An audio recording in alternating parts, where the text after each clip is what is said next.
Good afternoon, everyone. Welcome back to Patrol Base TV. We're here at our new scheduled time of 4 p.m. We did a social post yesterday and asked everyone what was the best time for you, and it was 99%, almost unanimously, that we moved to later in the day so more people can catch the stream. So here we are. This is our new permanent sort of residence of time. We're going to be here at 4 p.m. every day, covering new aspects of airsoft in general, whether or not it be sites, products, anything in general. Today we are looking at WE as a range, but more in particular the range of pistols that they do. So we're going to have a look at tips, advice, features, everything like that. But let's take a little sneak peek of what we're going to look at.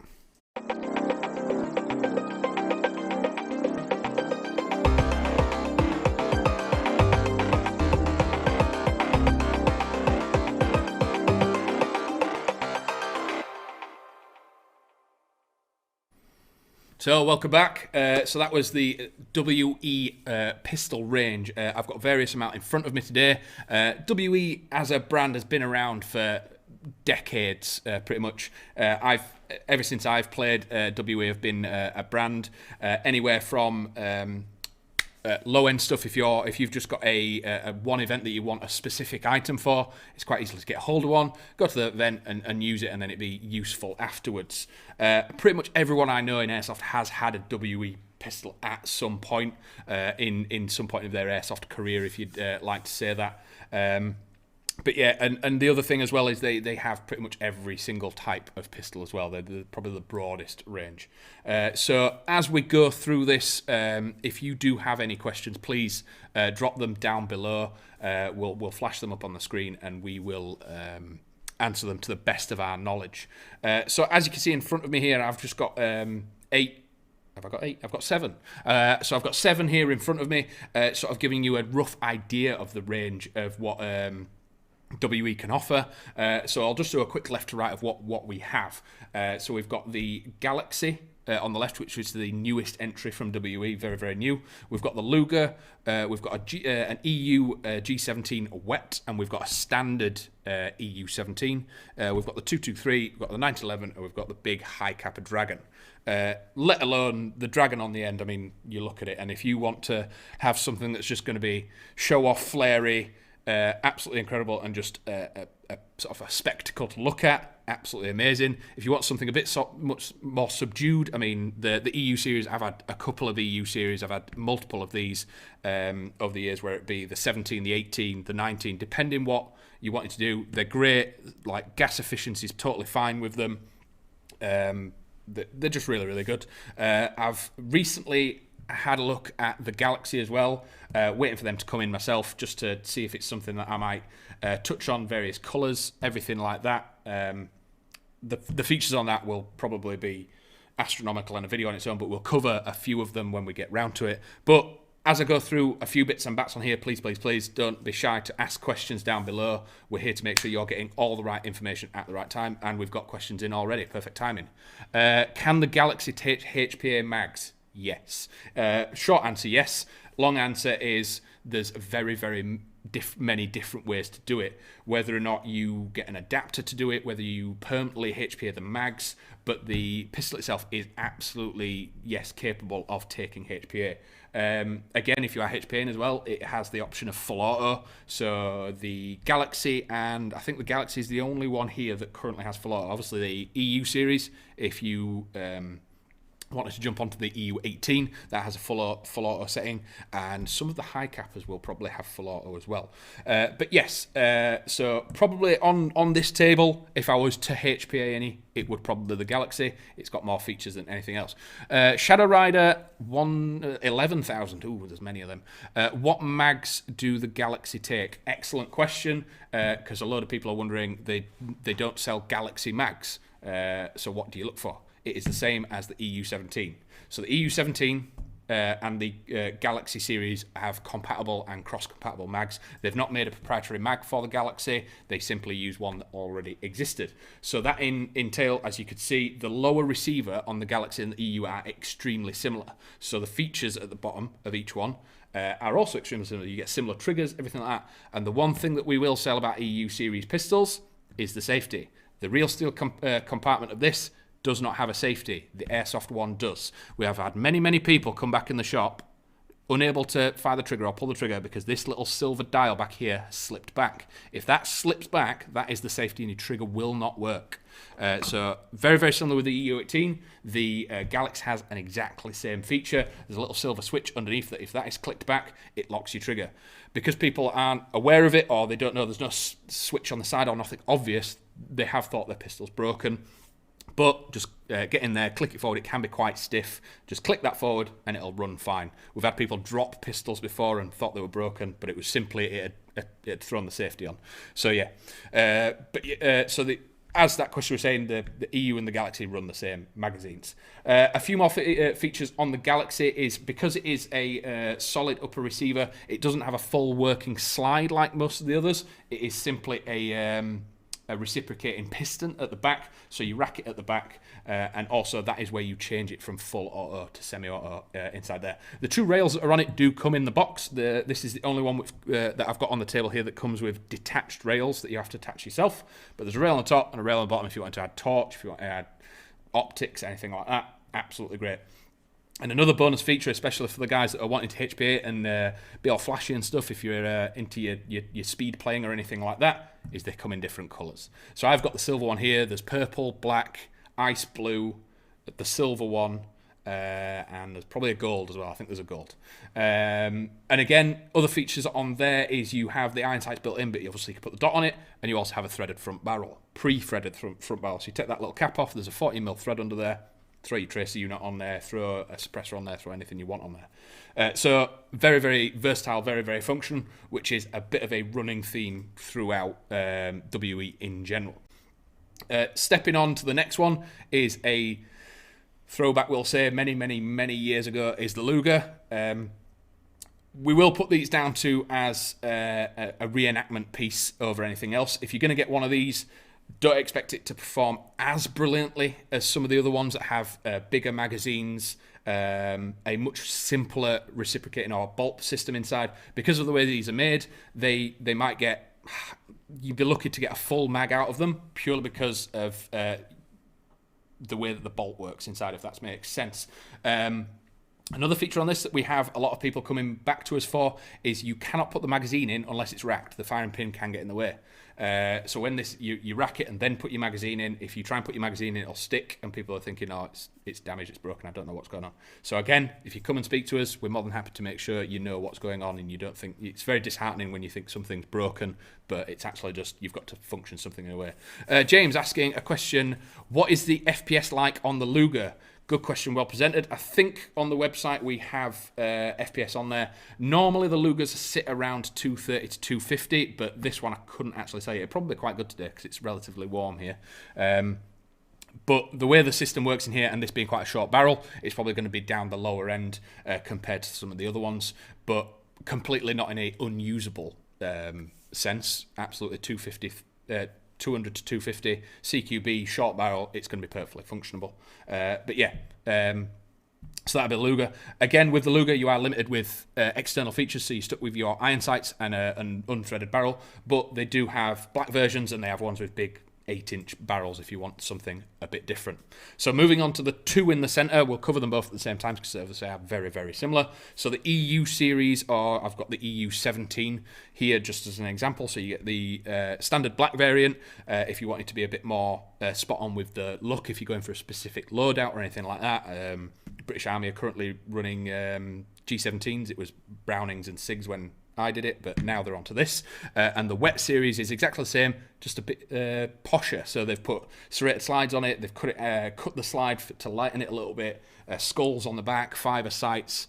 Just if you wanted to run it as a bit more of a spectacle again, rather than it just being a sidearm and just there for use, they've got a bit more flash to them. More questions. Aaron brought Bucklehurst on Facebook. The EU17 wet. Is that a better upgraded version than the standard 17? Flat answer, no. But if you think a cut slide and a gold barrel is an upgrade, then absolutely. Internally, they are all but identical. So they've got the same barrel, they'll have the same nozzle, they'll have the same functionality. They'll have maybe a slightly different trigger. So maybe not upgrades as in it hasn't got a tighter bore barrel, it hasn't got anything like that. It is purely an aesthetic look, and the trigger is slightly different. It still has a trigger safety, so when it is racked, you have to make sure you touch the center of the trigger. If you don't touch the center of the trigger, it won't fire because it locks itself. But they are not technically an upgraded version as in performance-wise, but if you think aesthetically they're upgraded because they have a flared mag well, it's easy to get your mags in, they've got a lighter slide, so it's going to maybe cycle a few more rounds than the slight negligibly heavier slide on the EU17. That's fine. Some people do prefer the iron sights on the standard one with the white square and the dot compared to the fiber sights, because fiber sights can be difficult to get your eyes on when you're either inside in a dark lit place, because the fiber is meant to try and draw more light in. If there is no light, it's quite hard, whereas the bright white irons on the standard one are slightly easier to pick up and get on target really easily. So as I've said with these, the brass internals and the brass barrel and everything like that, most WE pistols run the same internals as in sort of functionality. So if you are struggling to pick and you're floating between which one you want, go for the one that you think looks the prettiest. It's the only advice I can give anyone when you're looking at something that has such a wide range. Find the one that you like the look of best, and it is going to perform pretty much identically to other ones. The only ones that you might feel a little bit different are ones that have different mag capacity. So if that's something you want to be keen on, we've got more questions. Shane Lee, can you, perfect timing, can you get extended mags for EU17s? Exactly, I was going to cover between the 1911 and the EU17 is capacity.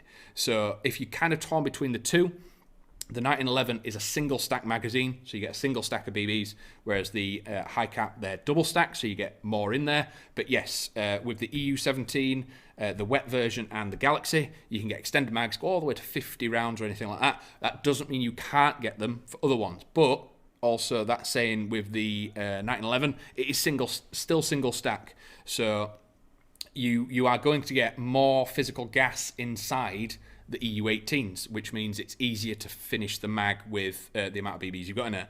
The 1911 having quite a thin mag, what I always advise people to do is don't quite fill it fully, just knock maybe 2 BBs out of it and you'll enjoy the run of that a lot better, and when it gets down, you're more likely to get lock back on it as well. So next in line is the 223. Is it the 223 or the 226? Let's have a look. It's the 226.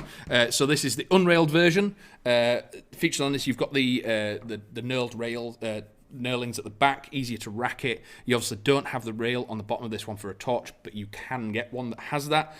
So if you're not planning on running a torch, it's totally fine, but if you just want one and you want to get a holster for it, this is probably the one that you want to pick. Dot sight, iron sights similar to the G series, so really easy to pick up and identify when it's dark, CQB or anything like that, and a threaded barrel as well. I didn't want to point it at myself. Tyrone Hiller on Facebook. How does the FPS compare between the Luger and the other ones? So it's very hard to like put a definite answer on FPS when it comes to certain pistols, purely because it depends on the weight of your BB, gas, and everything like that. But if I was to run one of these, I'd probably run it on black or red, just to make it more efficient, more reliable, and more functional, and you're going to get more reliable shots out of it rather than more shots, if that makes sense. So when you put in maybe green gas or less in here, it might start to sort of struggle on the last few BBs in the mag, whereas if you're running red or black, you're probably going to push the FPS a little bit better compared to maybe like your 270 to 280, but it does mean them first few shots when you pull it out and you wanted to use it, then first few shots that do count probably the most are going to punch, hit hard enough, and cycle the weapon properly. So when it comes to FPS, it's quite hard to give a precise number, but if you test it on red and black, you're probably going to have the best results with it. So sliding back over to, I'm on the 226. So again, this has a double stack magazine again, similar to the EU17. So you're going to get the slightly larger capacity compared to your single stack mag with the 1911.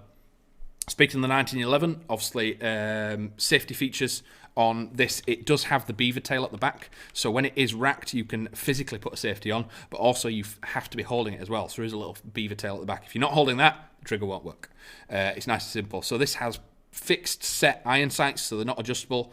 Some pistols do come with slightly adjustable iron sights, like the Galaxy. There's a little screw on the back of it, you can adjust it to get windage.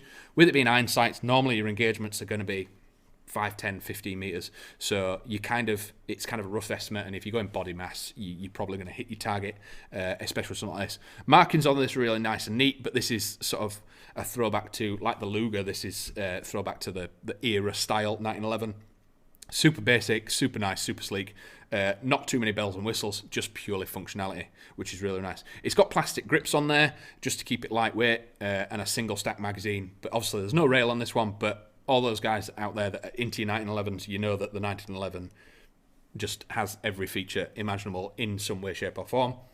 So if you're wanting a 1911 and you want to have a certain feature, it's probably out there, and WE probably make it. So just do some searching, drop us a message. If there's something that you're trying to find, by all means come and speak to us. We will help you find it. So moving on to the big boy at the end, I've left that one to last because it is a high capper. So WE high cappers, you put them two words together and it could be a video in itself, and it probably will be at some point when we get round to getting the gargantuan amount of high cappers out. So this is the Dragon 7. So it's the biggest, it's the beefiest, it's the angriest, it's the issest one. So it's got a rail on it, it's got a potato masher, it's got fibre front sights, it's got a split slide, and I brought that one out specifically because split slides, those guys out there, if you're a woodland player, you like playing out in the cold and stuff like that, if you have a split slide, it is inherently and naturally lighter than a full slide. So it's having less weight to throw back, you're going to get more gas efficiency, you're going to get more shots out of your magazine, and with it being a high capper, it is double stacked, so you've got loads and loads of BBs in there. And again, with it being a high capper, same with the EU17, you've got extended mags available as well. But the high capper as a range, and including WE as a high capper, the range is just absolutely gargantuan. Jim Davidson, what holsters would you recommend for the Dragon 7? The Dragon 7, because it has a rail, it can be quite difficult to find one, but I do believe the retention holsters, the plastic ones, it can fit in there. If not, the default setting for a holster is one of the fabric wraparound ones. You get that, you open it up, you put your pistol in it, wrap it up, make sure it's as tight as possible, and you've got a thing over the top. If I was to have one of these, I'd probably try and run it as a primary. These things do weigh a lot more than anything else, so having this on your belt or on your a leg or like that, this thing ragging around, it's gonna interfere with your game, is what I'm trying to say. So if you're gonna run something like this, run it as a primary and just keep it in your hand. People are going to probably run away from you if you're running around. Get two of them. Just two of them and run around. If you were going to run one of these as a secondary, I'd probably go for like the 5.1 or the 5.3. It's going to be easier to find holsters for it. It's going to be lighter if it is concealed, or if it is in a holster or something like that. It's not going to. Its weight will throw around a lot more than this. But again, you can get split slide standards, so your 5.3s and stuff like that. So if the feature is that you're looking for that split side and that cool look, there are many out there, especially in WE. Magazines, again, for all these are available by WE, and gases as well. We can, if there's anything that you need for any of these products, just drop us a message, especially on Instagram. It's probably the easiest place to reach us. Out of hours, if you're needing a quick answer, we're more than happy to speak at any time of the day. Just drop us a message and we'll get back to you ASAP. So we'll do just a quick overview of what we've covered today. So we've got the WE range in itself, that is sort of the original sort of long-standing gas blowback sidearm range. Been around for at least 20 years off the top of my head, and they do every single replica that you can imagine in. I've brought 7, there's probably 50 or more, and each one of these has different colours, so there's probably, like the wet series, there might be 30 different types of this. If you wanted different colours or anything like that, there are out there. So if for whatever reason you can't find what you're looking for, just give us a shout and say, oh, can you get the wet in black and gold or black and silver? We'll be able to find it for you, and we can help you on that front. But we've got the Galaxy. This is the newest incantation, and we've had questions earlier. Can it be HPA'd? What features has it got? Yes, you can HPA it, and it does full auto. You can throw a tracer on the front of it and have loads and loads of fun. Luger, probably in more reenactment and the sort of accurate look rather than a super reliable secondary, but it will work and be great if you pulled that out on someone and clacked a few rounds. The EU17 and the wet series, these are the same. There's just visual differences. There's the sort of standard issue one if you wanted to go a bit more accurate, or if you want to be a bit more flashy and a bit more cool with your look, and you wanted to maybe run it more as a primary, or that's your style. There's the wet series as well. Threaded barrels, double stack mags, the hidden safety I mentioned earlier, make sure that stays unlocked, otherwise your trigger will lock. Fiber sights or dot iron sights. The 223, very similar to the EU1, double stack mag, threaded barrel, white out dot sights, so really easy to pick up in CQB, and a super reliable sidearm. A much heavier slide than the 17, so maybe a slight better kick on that one, but obviously when you get a better kick and a heavier slide, you're going to get less rounds out of a mag. One thing I will say is all WE pistols are designed to be able to complete the mag of BBs that they come with. So when I'm saying you're going to get more BBs out of it, normally you'll fill, and when you refill with BBs, you'll refill with gas. But if you're in a bit of a situation, you just need to get some more BBs in mag, you are going to get a few more BBs out of it before filling it with gas, just so you can get a few more rounds downrange. 1911, again, thin single stack mag, more designed for the look and everything like that, but it is super sleek, and the 1911 itself is just iconic, and everyone loves the 1911. The high capper at the end is the Dragon. It is the biggest, the beefiest, got all the features. It's got the rail, it's got the potato masher. It's just, if you want something to be shock and awe and angry, this is where you go. But again, I brought that out because the high capper itself is just iconic now in Airsoft. You can do pretty much everything with it when it comes to upgrades. Extended mags available, and adjustable sights. But we've covered a chunk there, guys. We're really happy to sit here and talk all day, but thanks very much for your questions. We are back every single day at 4 p.m. now, so if you want to come along, chat, just ask your questions, by all means do. But if that's everything for today, we will finish and we'll catch you tomorrow. See you later, guys. Thanks very much.